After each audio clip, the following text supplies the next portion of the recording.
Hello દોસ્તો, આ છે અશોક ખેમકા. આ વર્ષે નિવૃત્ત થયા છે. નિવૃત્ત આઈએએસ અધિકારી, હરિયાણા કેડરના અને મૂળ વેસ્ટ બેંગાલના છે.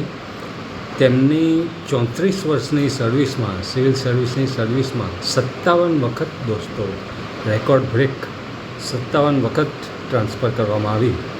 પરંતુ તેમણે તેમની વફાદારી, નીડરતા, હિંમત અને સરકાર સામે કે કોઈ પણ વ્યક્તિ સામે લડવાની અને પ્રમાણિકતાની તેમની જે જવાબદારી છે તે તેમણે ક્યારેય છોડી નહીં. બહુ વિશ્વસનીય અને ઉચ્ચ અધિકારી તરીકે સમગ્ર દેશમાં તેમની ખ્યાતિ આપણે અવારનવાર સમાચારોમાં સાંભળેલી છે.